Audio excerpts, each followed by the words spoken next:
Hello guys, my self Satyendra Kumar और आज हम पढ़ेंगे एनसीईआरटी क्लास 12th का एक्सरसाइज 3.1 का सॉल्यूशन, जिसके अंदर हम स्टार्टिंग के 5 क्वेश्चंस को सॉल्व करेंगे और फिर हम नेक्स्ट वीडियो में उससे अगले नेक्स्ट 5 क्वेश्चन सॉल्व करेंगे, जिससे हम 2 वीडियो लेक्चर के अंदर इस कंप्लीट एक्सरसाइज का सॉल्यूशन प्राप्त करेंगे।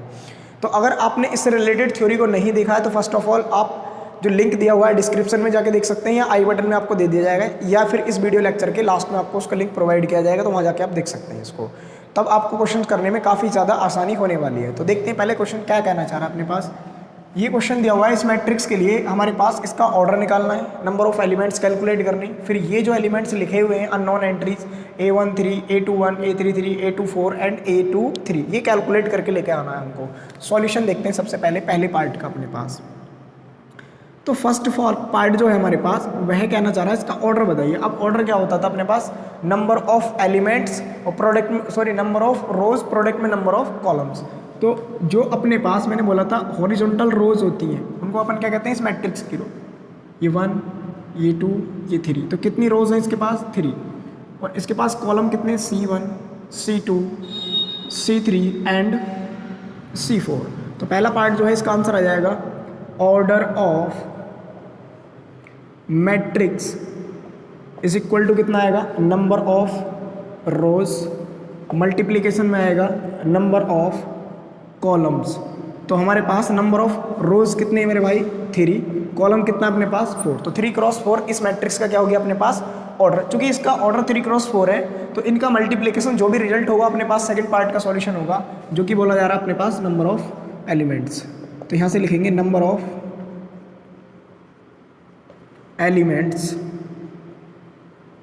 इन ए, मैट्रिक्स ए के अंदर वो क्या जाएगा अपने पास देर कितना जाएगा 3 × 4 का मल्टीप्लिकेशन, जो कि अपने पास होगा 12।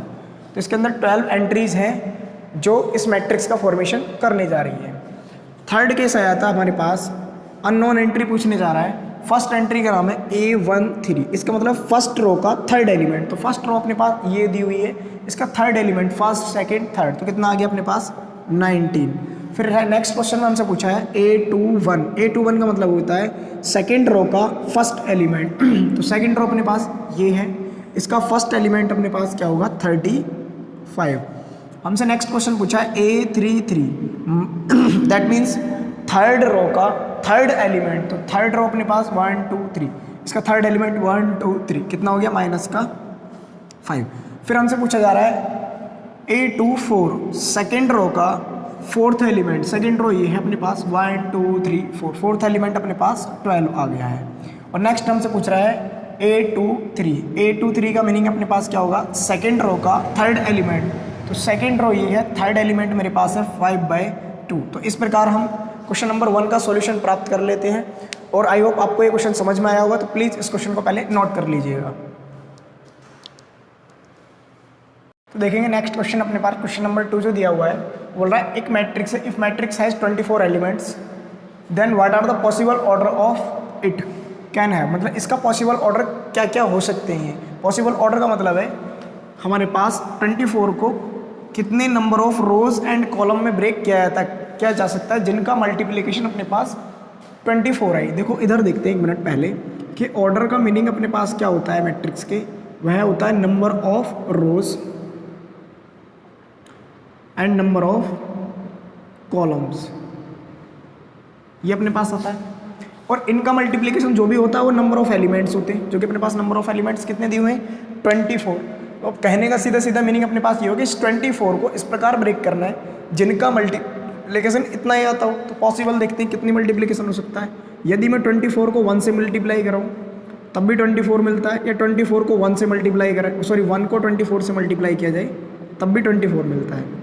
सेम यदि हम 12 को 2 से मल्टीप्लाई करें तब भी 24 मिलता है, और 2 को 12 से मल्टीप्लाई करें तब भी 24 मिलता है। इससे नीचे चलते चले जाएंगे, से ही छोटा क्या होगा 8 × 3 या 3 × 4, तब भी अपने पास 24 प्राप्त होगा।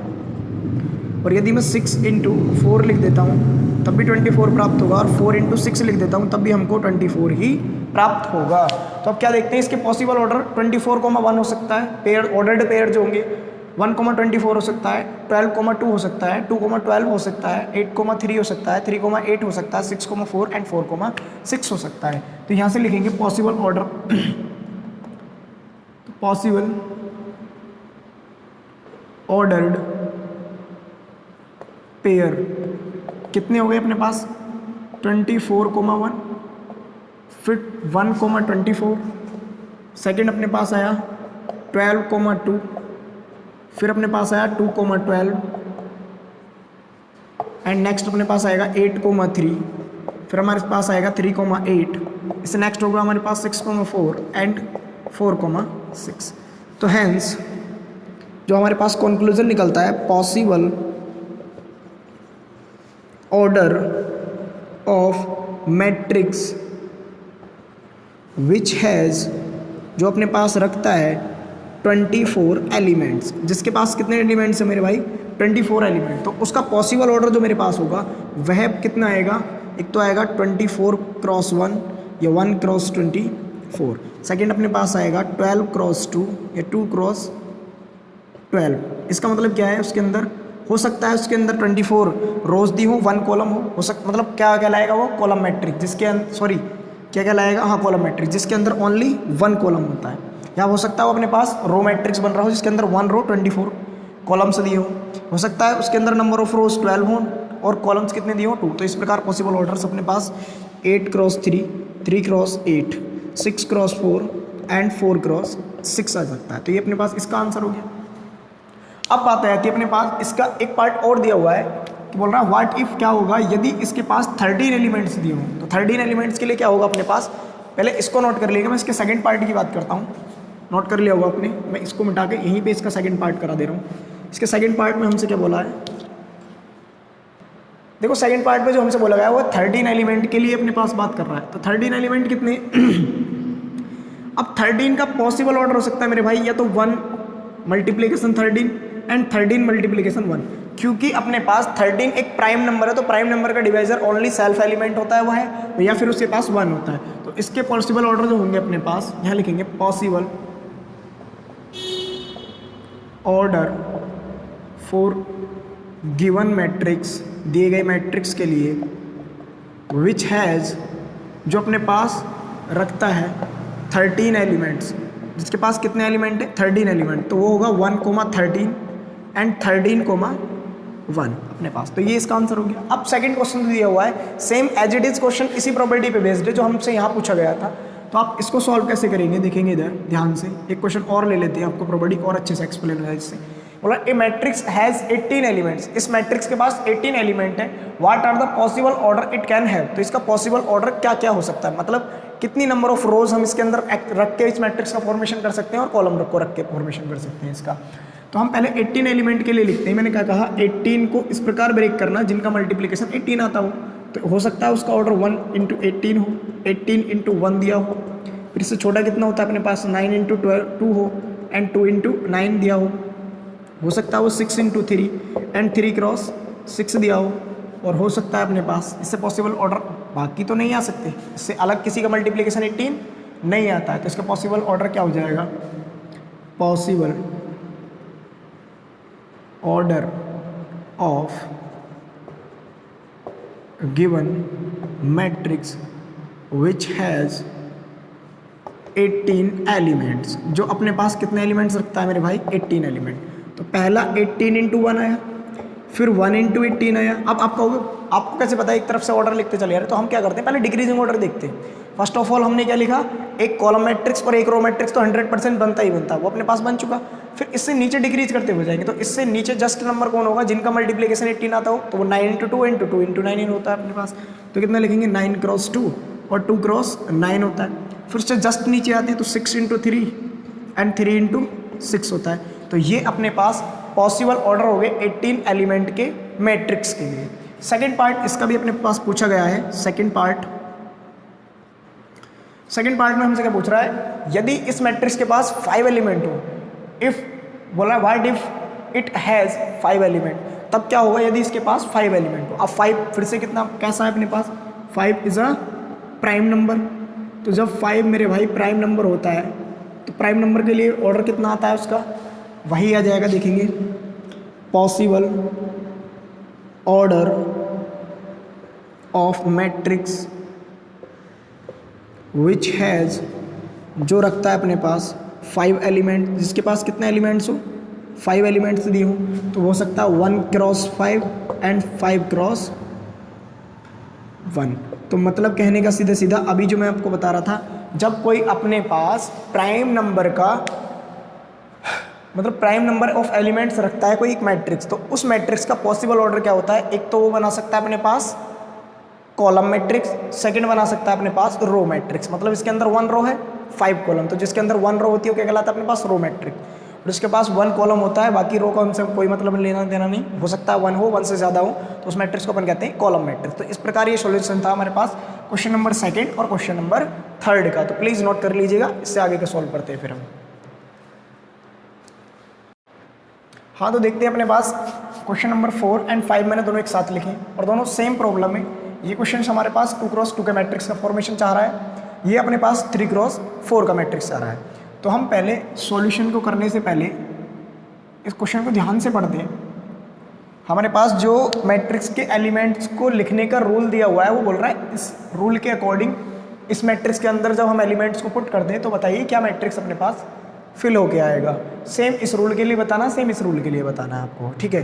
तो हमारे पास यदि हम 2 क्रॉस 2 मैट्रिक्स की बात करें, फॉर 2 क्रॉस 2 मैट्रिक्स, तो इसका मीनिंग होता है अपने पास 2 उस मैट्रिक्स के अंदर रोज दी हुई है, 2 ही उस मैट्रिक्स के अंदर कॉलम दी हुई है। तो मैं एक जनरल मैट्रिक्स बना लेता हूँ अपने पास, वो क्या होता है, वो होता है A11 A12 A21 and A22। तो जो हमको मैट्रिक्स ए फॉर्मेशन करना है वो बोल रहा है AIJ जैसा, तो इसका मीनिंग मेरे पास आई कितना है मेरे भाई 1,2, फिर अपने पास 1,2 है एंड जे कितना है अपने पास 1,2। तो हम इस वैल्यूज़ को लेकर इस मैट्रिक्स का फॉर्मेशन करते हैं। तो पहला जो रूल है अपने पास वो कितना दिया हुआ है, ये मैट्रिक्स अपने पास इक्वेशन नंबर 1 हो गया और इन मैट्रिक्स में ये वैल्यूज उठा के हम रख देंगे। तो फर्स्ट पार्ट अपने पास कह रहा है कि AIJ is equal to I plus J का स्क्वायर डिवाइड में 2। तो यदि हमको A11 चाहिए तो I को भी 1 और J को भी 1 पुट करना होगा। पहला सफिक्स अपने पास किसको डिनोट करता है, रो को, सेकंड सफिक्स अपने पास किसको डिनोट करता है, कॉलम को। तो put AI is equal to 1 and J is equal to 1, तो मेरे को मिलेगा A11, तो ये हो जाएगा 1 प्लस 1 का स्क्वायर डिवाइड में 2, तो A11 हमको मिलेगा 4/2, 2 का स्क्वायर 4 हो गया, ये बच्चा अपने पास फाइनली मिला A112। सेम हम ऐसे ही अपने पास इसकी रेस्ट एंट्रीज निकालते हैं। यदि हम पुट कर दें I is equal to 1 and J is equal to 2, तो 1 2 एलिमेंट मिल जाएगा अपने को। तो A12 हमारे पास क्या होगा, A12 इज इक्वल टू आएगा 1 प्लस 2 का स्क्वायर डिवाइड में अपने पास 2 चल रहा है, तो A12 हमारे पास आ गया 3 का स्क्वायर 9, तो 9/2। सेम हम अब इम्प्लाइज करके ऐसे निकाल सकते हैं A21 का मतलब है I को 2 और J को 1 पुट करना है, तो 2 प्लस 1 का स्क्वायर डिवाइड बाई 2, तो A21 अपन को मिल गया 9/2 एंड A22 इसका मतलब क्या हो गया, हमारे पास I भी 2 है और J भी 2 है, इसके लिए हम निकालते हैं 2 प्लस 2 का स्क्वायर डिवाइड में अपने पास दिया है 2, तो हमको A22 कितना प्राप्त हो गया, यहाँ से 4 का स्क्वायर आएगा 16 डिवाइड बाई 2, तो A22 हमको जो मिलेगा वो कितना आ जाएगा 8।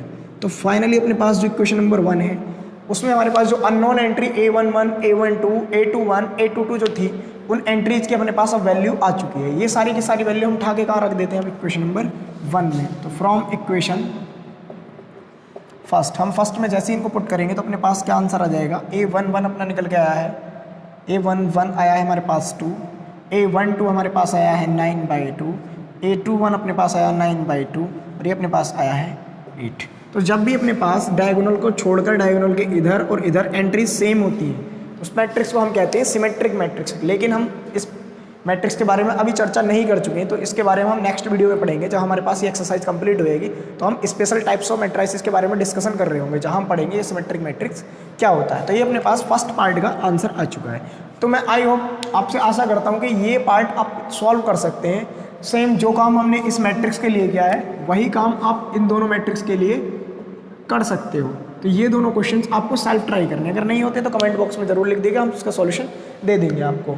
फिर हमारे पास हम सॉल्व करते हैं 3x4 के मैट्रिक्स के लिए। तो पहले आप इस सॉल्यूशन को नोट कर लीजिएगा। ठीक, देखो अब अपने पास क्वेश्चन नंबर 5 में क्या सॉल्यूशन पूछ रहा है। हमारे पास ये कंस्ट्रक्ट कराने के लिए बोल रहा है 3x4 का मैट्रिक्स, और उसके लिए अपने पास 2 रूल दिए हुए हैं। इस रूल के अकॉर्डिंग इस मैट्रिक्स का फॉर्मेशन कीजिए, इसके अकॉर्डिंगली इसका फॉर्मेशन कीजिए। तो फर्स्ट ऑफ ऑल हम सॉल्व करने से पहले एक जनरल मैट्रिक्स बना लेते हैं जिसके अंदर नंबर ऑफ रोज कितनी है 3 और कॉलम्स कितने अपने पास 4। तो हम सॉल्व करते हैं इसको। Solution in general 3x4 matrix. तो वह मैट्रिक्स हमको मिलेगा मेरे भाई, वो होगा A11 A12 A13। कॉलम्स कितने दिए हुए हैं अपने पास 4। तो ये जो सफिक्स चल रहा है बाद वाला वो कहाँ तक जाएगा 4 तक, A1 4। कहने का मतलब अपने पास जो ये रिलेशन दिया हुआ है इस रिलेशन के लिए I कैरी करेगा 1 2 3 एंड J कैरी करेगा अपने पास 1 2 3 एंड 4, क्योंकि अपने पास J रिप्रेजेंट कर रहा होता है नंबर ऑफ कॉलम्स को, I रिप्रेजेंट कर रहा होता है नंबर ऑफ रोज को। तो नंबर ऑफ कॉलम्स कितने हैं इसके अंदर 4, नंबर ऑफ रोज कितनी है इसके अंदर 3। तो इसके अकॉर्डिंगली इस जनरल मैट्रिक्स को हम बनाते हैं पहले A21 A22 A23 एंड अपने पास A24 A31 A32 A33 and A34। तो अब अपने पास इस प्रॉब्लम को सॉल्व करने के लिए मैं पहले इसके फर्स्ट पार्ट को सॉल्व करता हूँ और इसकी हेल्प से एंट्रीज को निकालता हूँ। जैसे मैं इस क्वेश्चन को सॉल्व करूँगा आप सेम इस क्वेश्चन को ट्राई कर सकते हैं सॉल्व से, ठीक है ना।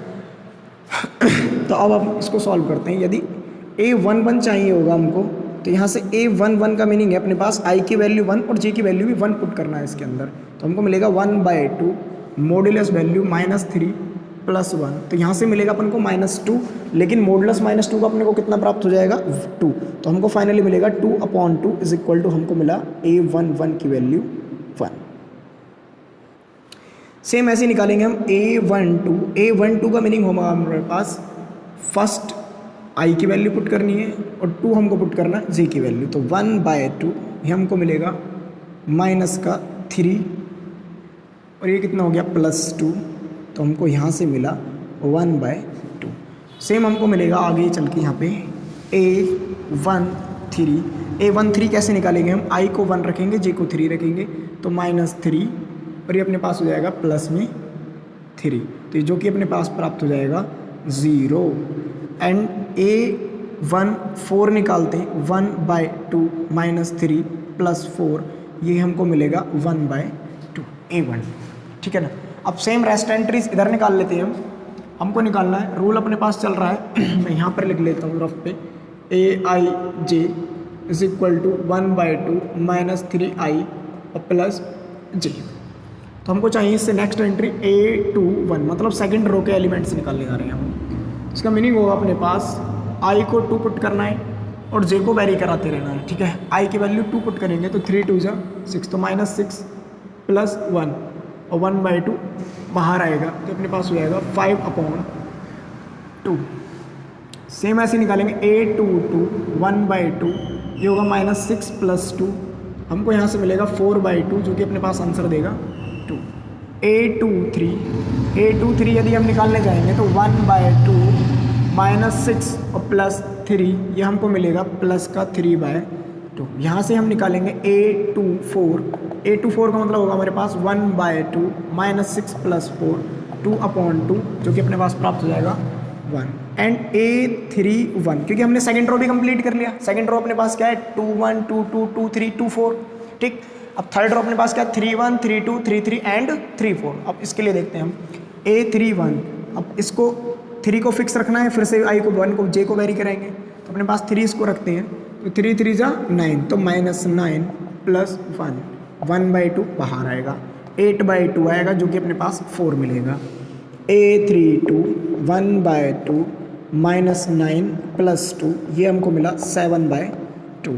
फिर हम लिखेंगे A33 जो कि हमको प्राप्त होगा 1/2, यहाँ रखेंगे -9 +3 जो कि हमको मिलेगा 6/2, तो आंसर आएगा 3 एंड A34 फाइनली हमको प्राप्त हो जाएगा 1/2 -9 +4, तो ये मिलेगा हमको 5/2, ठीक। तो ये सारी की सारी वैल्यू जो हमने मैट्रिक्स A निकाला था जिसको इक्वेशन नंबर 1 कंसीडर कर लेंगे, ठाके वहाँ पुट कर देंगे एंट्रीज को, ठीक है ना। तो फ्रॉम इक्वेशन अपने पास क्या आ जाएगा 1, तो इक्वेशन नंबर 1 में हम इन एंट्रीज को पुट करते हैं तो अपना आंसर आने वाला है जो कि हमारे पास होगा A11 कितना आया हमारे पास A11 हमको मिला है 1, A12 हमारे पास आया है 1/2, A13 हमारे पास आया है 0, A14 हमारे पास आया है 1/2। अब A21 अपने पास आया 5/2, फिर 2, फिर 3/2, फिर हमको मिला 1, फिर 4, फिर 7/2, फिर 3 एंड फिर हमको मिला ये 5/2। तो इस प्रकार हमारे पास ये कंप्लीट सॉल्यूशन आ गया क्वेश्चन नंबर 5 के फर्स्ट पार्ट का। तो आशा करते हैं आपको ये क्वेश्चन बहुत अच्छे से समझ में आया होगा, और अगर समझ में आया है तो आप प्लीज़ इस क्वेश्चन को सेल्फ ज़रूर ट्राई कीजिएगा, जिससे आपकी प्रिपरेशन यहीं से अच्छी चलती रहे, जिससे बोर्ड एग्जाम में आप काफ़ी अच्छे मार्क्स गेन करें। ठीक है, तो मिलते हैं नेक्स्ट वीडियो में। Bye, take care.